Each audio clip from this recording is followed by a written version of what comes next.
Tahun berganti lagi, angka berubah, usia pun bertambah. Tapi ada satu pertanyaan penting yang jarang kita tanyakan. Apakah iman kita ikut bertambah? Atau hanya waktu yang berjalan? Karena tahun baru bukan hanya tentang hidup yang diperbarui, tapi tentang hati yang ingin kembali. Iman itu naik turun, dan itu manusiawi. Iman tidak selalu stabil. Ada masa semangat, ada masanya juga lalai. Dan itu bukan aib, itu manusiawi. Dan yang berbahaya adalah saat iman turun dan kita membiarkannya jauh dari Allah. Allah berfirman di dalam Al-Quran, "Wahai orang-orang yang beriman, bertakwalah kepada Allah sebenar-benarnya takwa." Quran Surat Al-Imran ayat 102. Kita memperbarui banyak hal, target hidup, penampilan, rencana masa depan, dan lain sebagainya. Tapi iman sering tertinggal.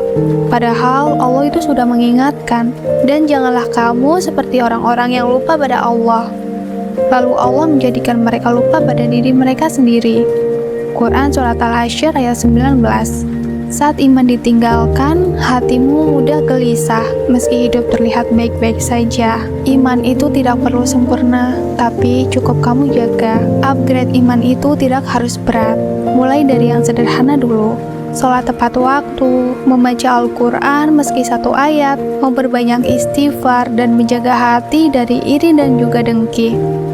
Rasulullah bersabda, amalan yang paling dicintai Allah adalah yang terus-menerus walaupun sedikit. Hadis riwayat Bukhari dan juga Muslim.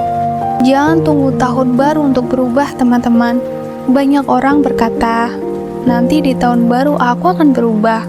Padahal perubahan tidak butuh tanggal, tapi perubahan itu butuh kesadaran. Sesungguhnya Allah tidak mengubah keadaan suatu kaum sehingga mereka mengubah apa yang ada pada diri mereka sendiri. Iman baru, arah hidup pun juga harus baru. Iman yang diperbarui akan mengubah cara kita melihat hidup. Masalah tetap ada, tapi hati lebih tenang. Ujian tetap datang, tapi kita tidak sendiri. Ingatlah, hanya dengan mengingat Allah, hati menjadi tenang. Nah sekarang, sebelum tahun ini berjalan terlalu jauh, ucapkan pada dirimu sendiri, tahun ini aku ingin imanku lebih hidup, dan aku ingin Allah selalu ada dalam setiap keputusanku. Karena tahun baru yang sesungguhnya itu bukan tentang angka, tapi tentang hati yang kembali pulang. Semoga tahun ini menjadi awal iman yang lebih kuat, dan hidup yang lebih bermakna. Semangat ya!